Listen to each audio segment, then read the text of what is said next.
what I see is the accelerating unraveling of crises that have whose seeds had been planted decades ago, maybe from the beginning of these monetary systems that we have. We have a huge debt overhangs generally everywhere in the world. All of the developed world have debt to GDP ratios that are extremely high. The wars are all about banking collateral. That's it.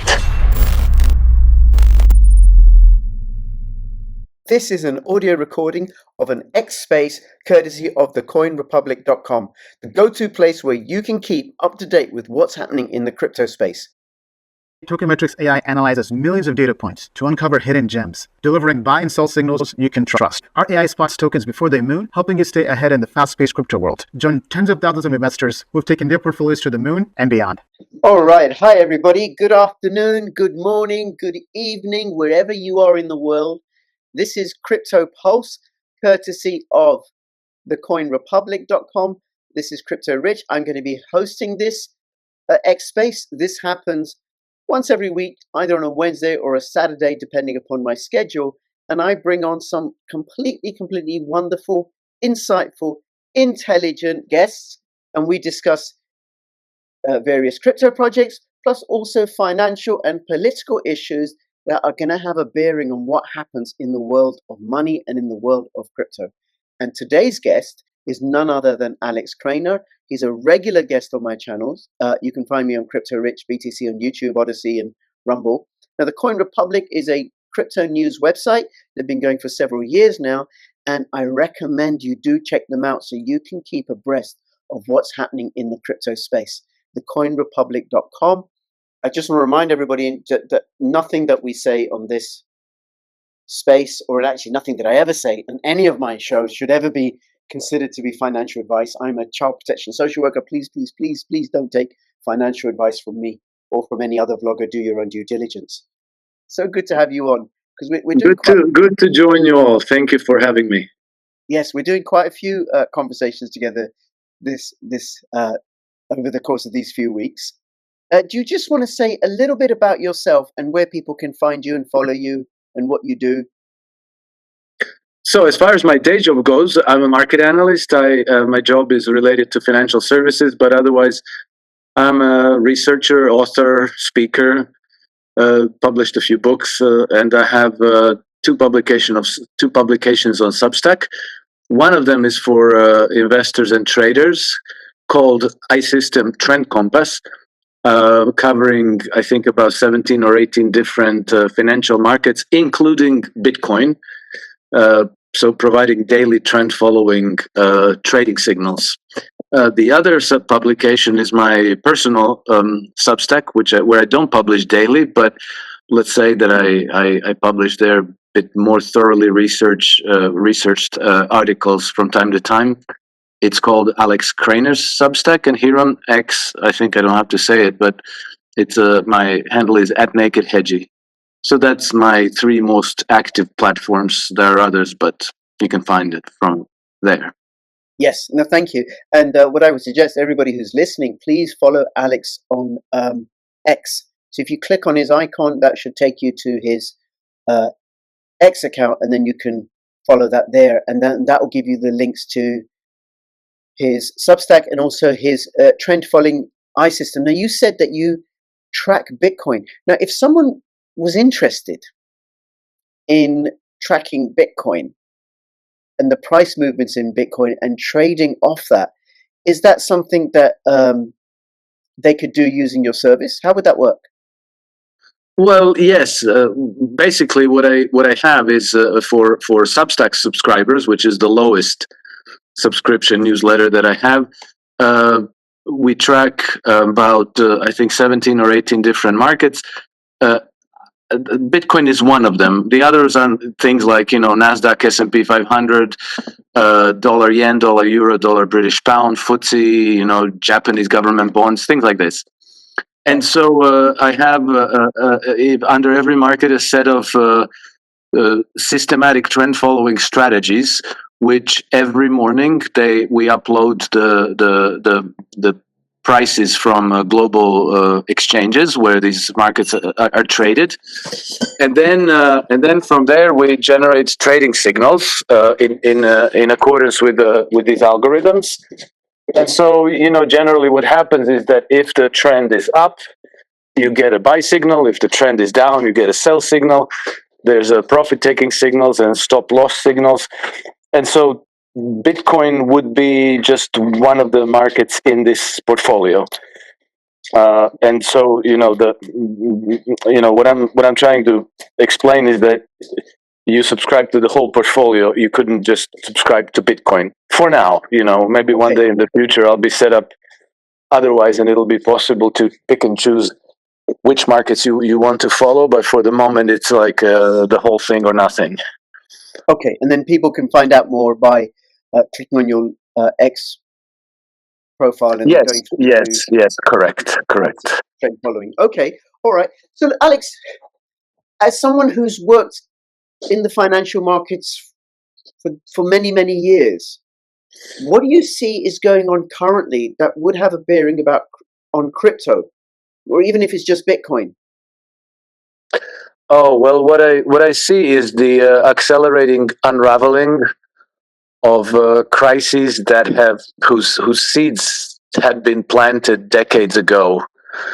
I mean, maybe from the beginning of these monetary systems that we have. We have a huge debt overhangs generally everywhere in the world. All of the developed world have um, debt to GDP ratios that are extremely high.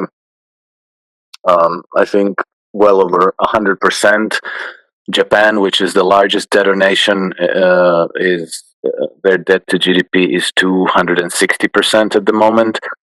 Um, uh, and that's just the public debts that we're talking about. If you take the total credit market debt, usually we're talking much higher figures. So these debts are unpayable.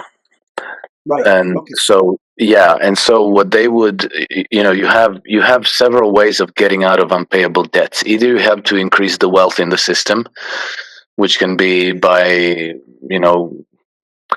productivity growth. It could be discovery of new, if you discovered some new valuable resource in large quantities inside your own country, like oil or gas or gold or something like this.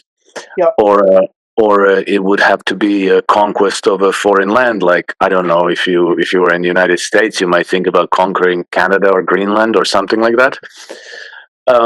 Other means would be either to the default, so to say, look, we're not going to pay this. That's it. Which can take more than one form. It could be outright repudiation, which is, when you say like, okay, I'm not paying this because I can't. Or it could be inflation. So you just print money and dilute the debt. You pay it with freshly printed currency.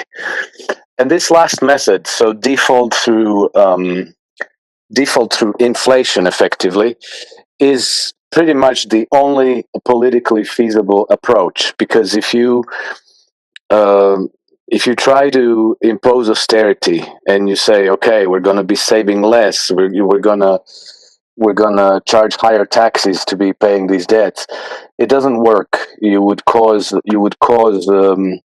an economic recession, a severe economic recession, perhaps an economic depression, widespread bankruptcies, business collapses, very, very high unemployment.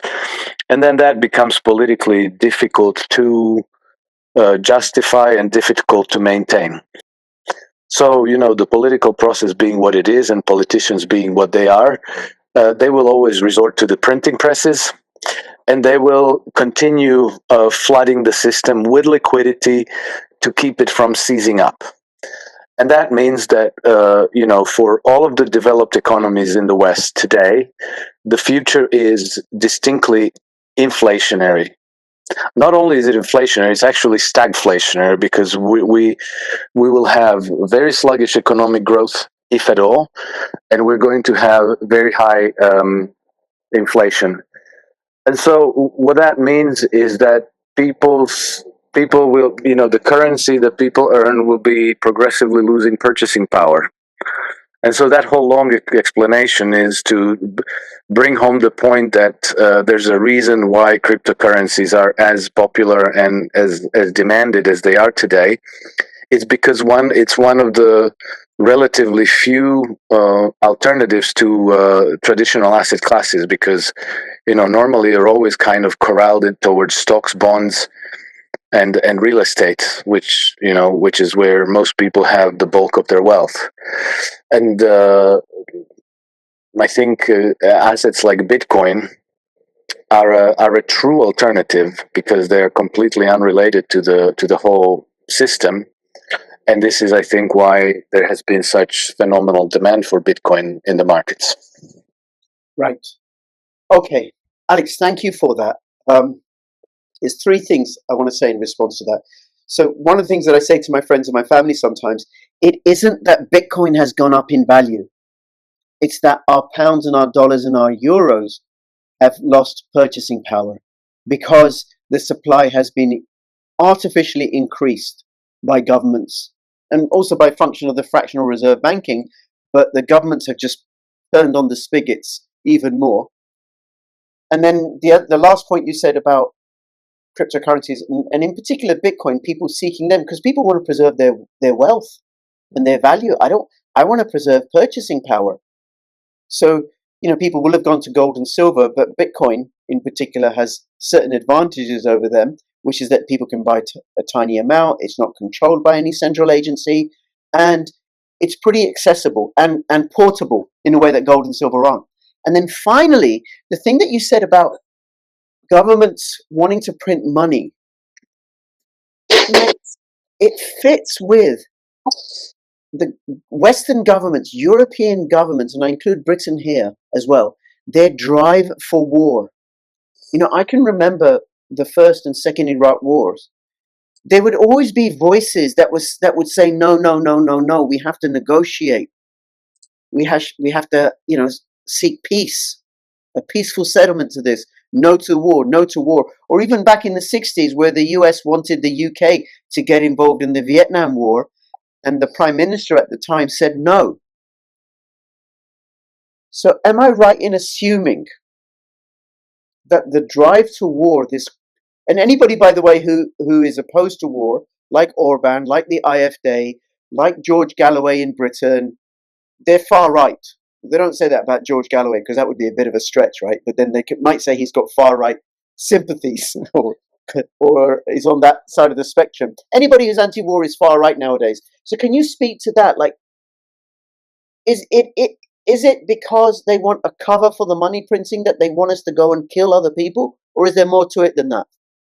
No, I think there's more to it than that.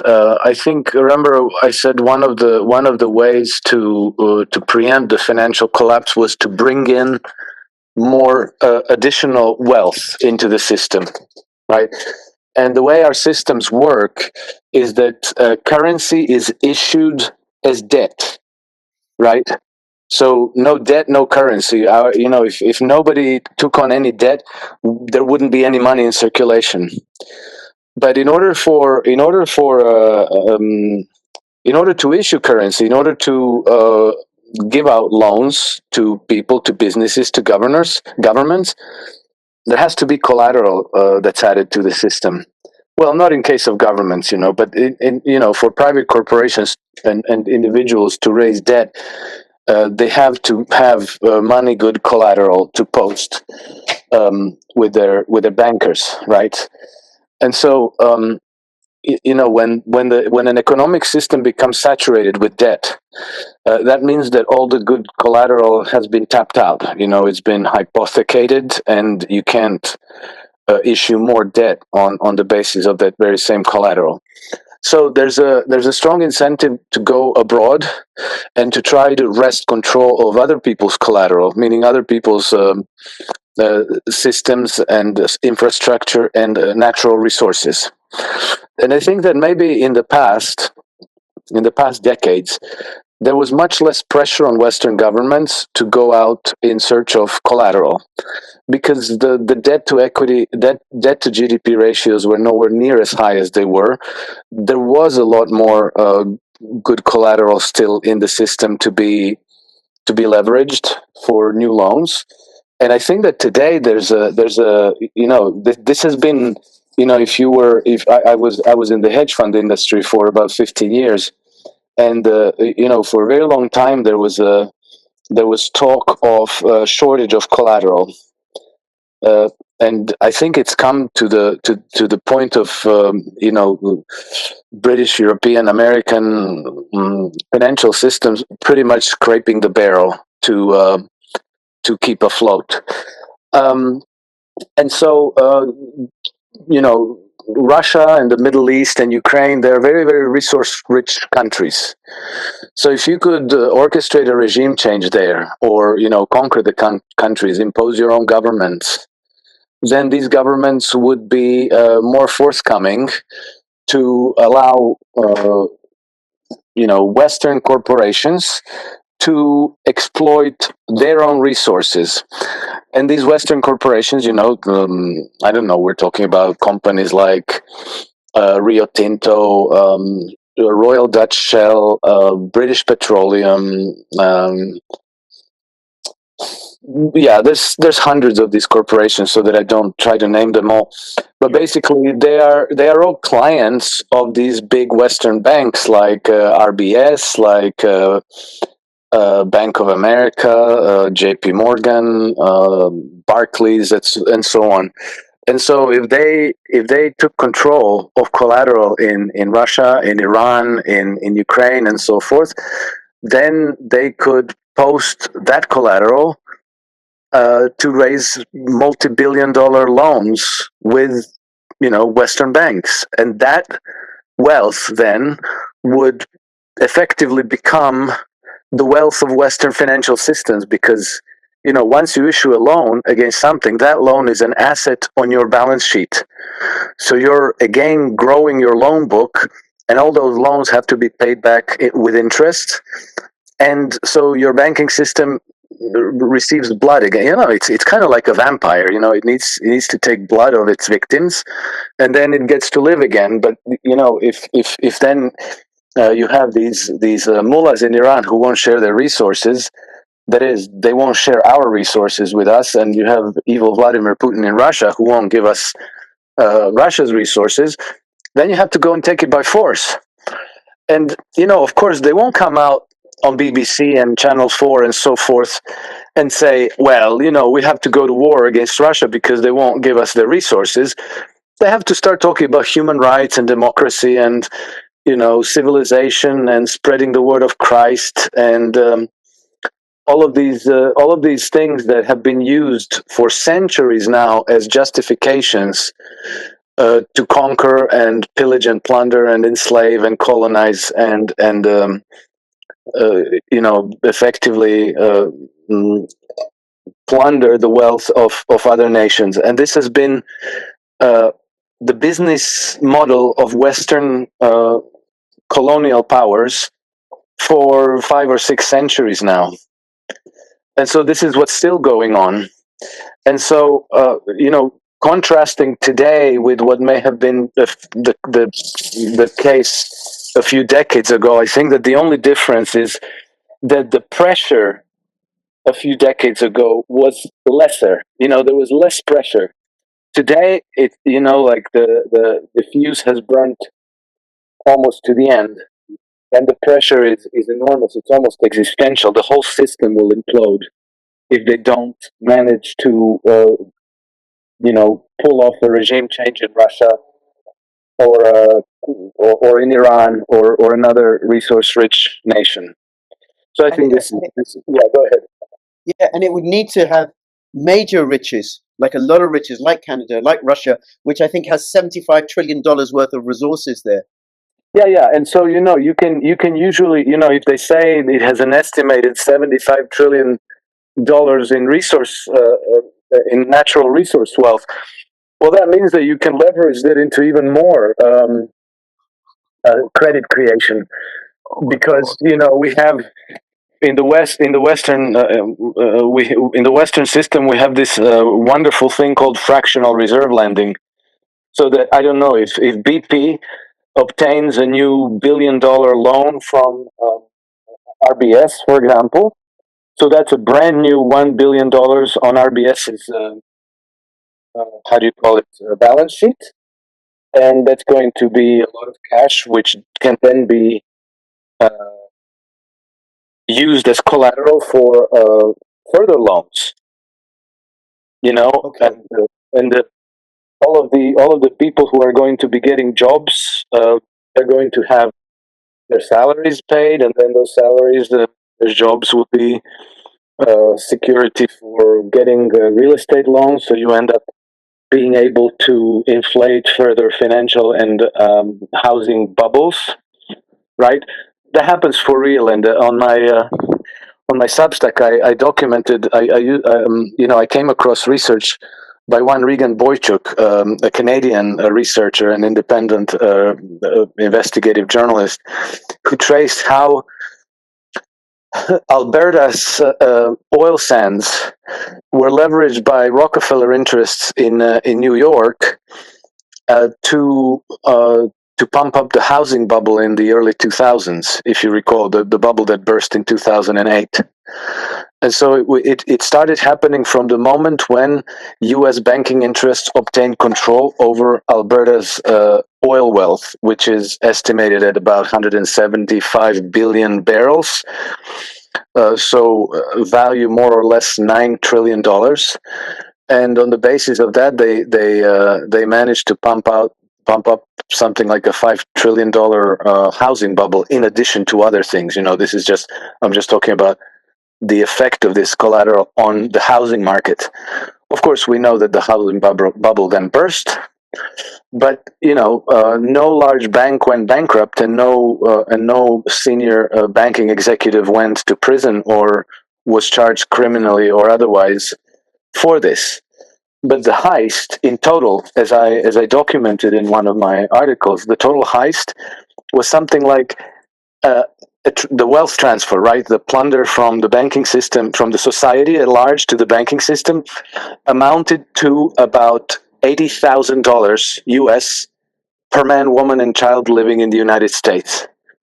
So if you have this business model, if you control this system that can transfer such absolutely enormous amounts of wealth from the productive economic systems to the banking elites, well, then you have a massive incentive to do this over and over and over again. Alberta's resources, Russia's resources, Ukraine's resources, Iran's resources, it doesn't matter. They just wash, rinse, repeat as many times, as many places as possible, and they never answer. They never are held accountable, because I don't think very many people even understand how the system works. And a few years ago, when I started talking about this, the whole game being played about collateral, people were looking at me like I belonged in a lunatic asylum. But fortunately, lately the idea is beginning to catch on. And last week I was on a podcast with Professor Glenn Deason, and he told me that he recently spoke to someone who who someone who had worked for MI6, or maybe he said British intelligence. I don't know if it was MI6 exactly, but somebody who had worked for the British intelligence for decades. And this person told him that the wars are all about banking collateral. That's it. And so that was, let's say, a fairly important and legitimate confirmation of or corroboration of what I've been trying to explain to people. Alex, that's just incredible. I've heard you say this before, and every time I'm just struck by the clarity with which you present this argument, but also the implications, and then how we're all trapped inside this system and we Yes. don't know what's going on. I've been Yes. studying money and how it works when I first came across gold and silver, started looking into gold and silver in 2011. But this is revelatory. And just as a little sort of humorous diversion, Alex, if Russia has $75 trillion of collateral and the European Union was somehow able to access it and destroy Russia and seize all that $75 trillion and then rehypothecate it so many times, how much is one Bitcoin going to be worth then, Alex? Oh, what a wonderful world it would be. Bitcoin, $1 trillion for one Bitcoin. Yeah, something like that. Something like that. Okay, now on a more serious note, the drive to war by the Europe, which has no collateral really. I mean, there's a little bit of coal in Germany, and Netherlands has a little bit of gas, and Norway has gas and oil. The UK has a lot of gas, oil, and coal. They're talking about going to war, arming Ukraine, arming themselves, getting involved somehow. But today I saw something on X how Ed Miliband, the energy secretary in the UK, they're making it difficult to dig up oil and gas and coal. They want to go net zero. How on earth are they going to be able to create a war machine on renewables without any commodities? How do they square this circle? Is it Yes, just you got me there. I have no idea. I think that a lot of these plans were formulated probably during the 1980s, the 1990s. And I think that at that time, a lot of these quote unquote elites, these rentier parasite sector of our societies, they believed and they assumed that they would be running the world, because they had, in the early 1990s, they had their unipolar moment, when the whole communist bloc collapsed and the Soviet Union collapsed. And then there was just one side left, and there was going to be just one superpower, the United States, with its allies, primarily the UK and the European Union. And then they were going to impose solution on all the rest of the world. And so if you force everyone to go net zero, then everybody's in the same boat and nobody has an advantage. And then you can say, oh well, this is just how much energy we generate, and that's that.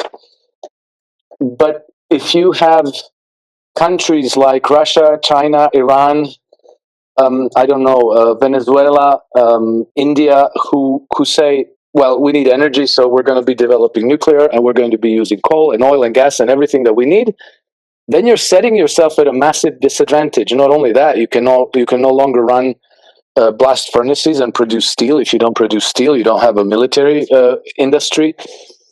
And so the whole thing seems absolutely and completely idiotic.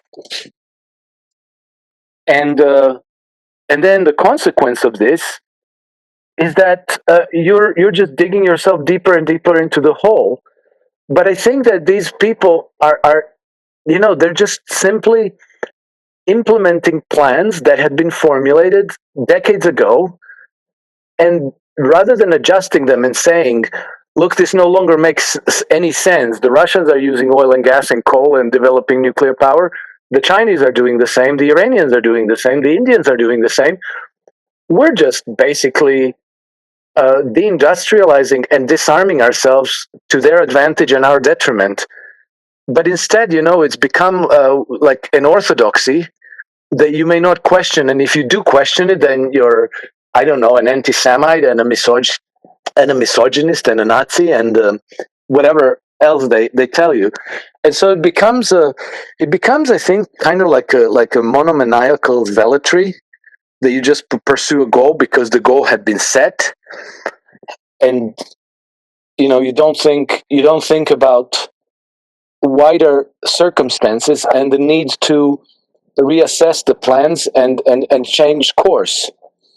So to me, it's truly puzzling. It's really truly puzzling that they are incapable of a reflection, that they're incapable of affecting a course change. But I've been observing this now for many, many years, that this keeps happening, that they don't, like in World War II, Gallipoli, they send waves of men against machine gun nests. And then somebody says, well, the other side, they have machine guns, machine guns, they just mow down our people, so we can't keep doing this. But the orders keep coming, no, keep doing it, as though machine guns never existed because somebody formulated that type of a strategy of attack decades ago before there were machine guns. And, by jingo, we're going to keep doing the same thing until it succeeds. So I think that this is the same phenomenon that we're observing now again. Yeah, and I can see it happening with Ukraine as well. They just keep sending, for years now, the Ukrainian government have been sacrificing its people versus, okay, we're losing here, we're getting battered, let's preserve what we can and start talking. And I think the other part of it is if they were to reverse their policy with regards to, say, just hydrocarbons, it would mean backtracking on net zero and the whole climate change scam. And then, you and I know that carbon dioxide is the worst thing in the world. You don't want more carbon dioxide because then you'd have more plant growth, given that it's essential for photosynthesis. So then what's their alternative? Alex, what are they going to do? What is who going to do? The European and the British governments, the warmongers, those are the gangsters and their proxies in government. Well, you see, very fortunately for them, their strength lies in their unity, diversity, and inclusiveness. So I think they're going to try to leverage those strengths. And I think that's definitely a winner. They're going to be running circles around Vladimir Putin and Donald Trump as well. Right, because of their on a serious note, I have no idea. I think that they are in a collective suicide pact, and I think that they're going to stop when the people stop them. Some kind of a rebellion, social uprising, revolution. I think that we are now at a stage where events like the overthrow of Nicolae Ceausescu in Romania in 1989, or the storming of Bastille in France during the French Revolution start to become very much realistic developments for the future. So we'll see, but it doesn't look to me that these people are going to stop because they're going to think about the problem matter and then formulate a sensible way out. Yeah, well, I think the way out that they have formulated is capital controls through CBDCs. Like, that's the ultimate form of capital control. Well, yes, you see, they will attempt this, but I'm very much skeptical about how well that will succeed. I don't think it will. CBDCs are an extremely ambitious plan. It's a very, very complex solution to their problems, and it won't work unless it's implemented flawlessly, and unless the system then proceeds to function flawlessly. Because if they try to force people into CBDCs, and these CBDCs turn out to be a hindrance and a source of problem for the people, 100% people will spontaneously spawn gray markets and black markets. And once you have a whole percentage of your GDP that's being transacted on black markets, you're not getting that back. There's the governments simply do not have means of control and repression that are so extensive that you could beat that ghost back into the bottle. And then whatever percentage of transaction that happen on the black market, the governments collect 0% taxes on that, and that thing starts to take over then, and then you're losing political control as well, and that's pretty much the end game. But Alex, don't you know that the European Union are going to ban privacy in anonymous cryptos like Pirate Chain and Monero?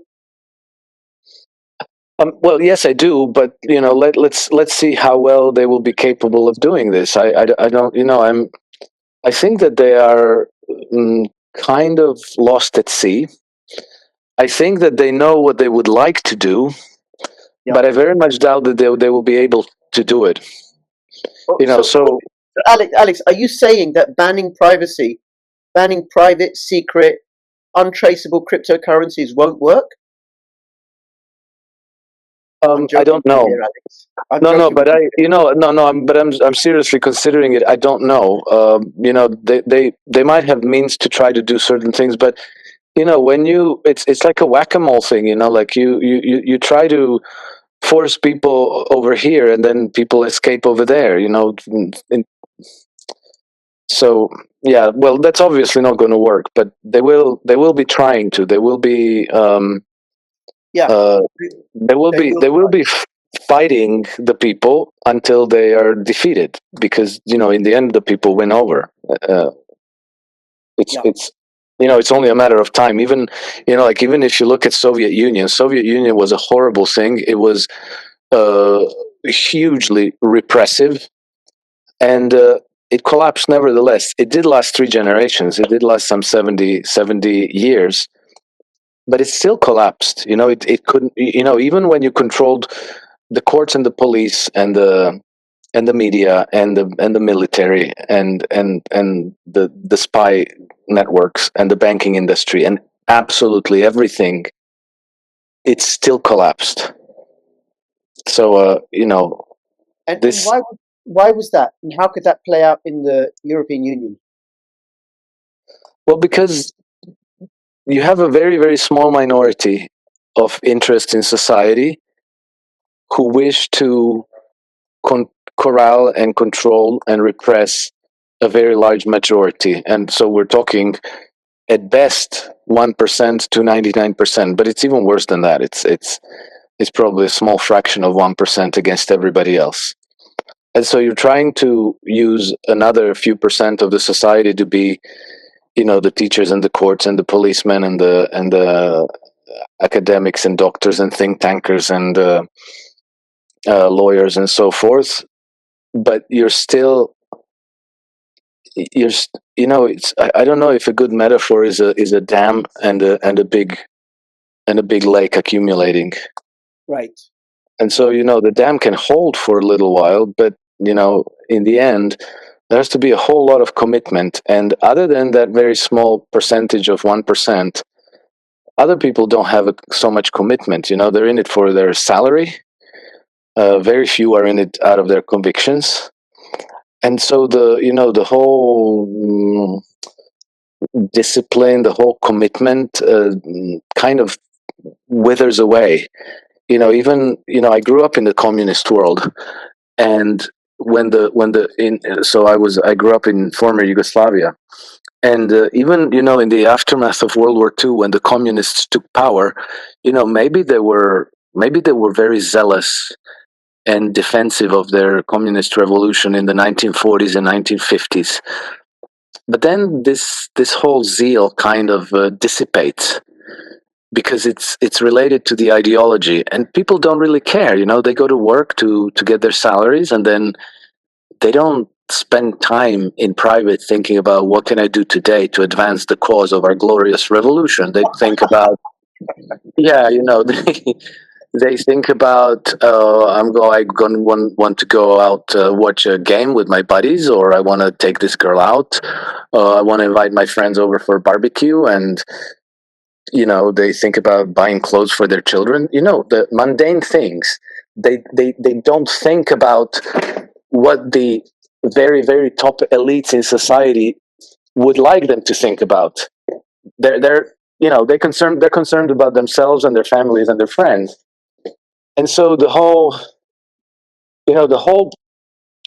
system of governance, where everybody is somehow meant to be subordinated to a very, very narrow elite, to an oligarchy, just doesn't work. It can be preserved for a short time.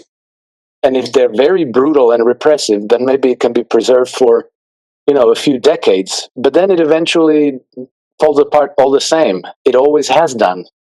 So it's going to fall apart this time around, except, now this time around we have something that humanity has never ever had before, and that's the internet. And so that's additional very powerful headwinds for these people, because they can't control the narrative anymore, which is extremely, extremely important for them. So, unable to control the narrative, they're also unable to control the systems of enforcement and repression and so forth. So I think that maybe the life expectancy of their various plans and agendas is going to be much, much shorter than it has been through history. Yeah, I can certainly get that, because information just flows much, much faster, and there's a greater diversity of opinion. However, it seems, Alex, that the whole project to trap us in these digital prisons, to atomize society completely, it has been so well thought out. It's like there's a full frontal assault on every aspect of our lives. Just some of the legislation that's going through in the UK, and which I imagine is matched by what's happening in European Union countries. All the different policies to destroy the food supply, the education and welfare bill, which would mean that parents don't get a say how their children are educated. It would have meant that I wouldn't have been able to home educate my kids had that law been in place. A law to stop banter in pubs and to slowly destroy pubs by saying that they can't even smoke. People can't even smoke in the garden. And this would actually also destroy football, because it could be used by the government to regulate what happens in a football stadium. So wherever people gather is under assault. Yeah, that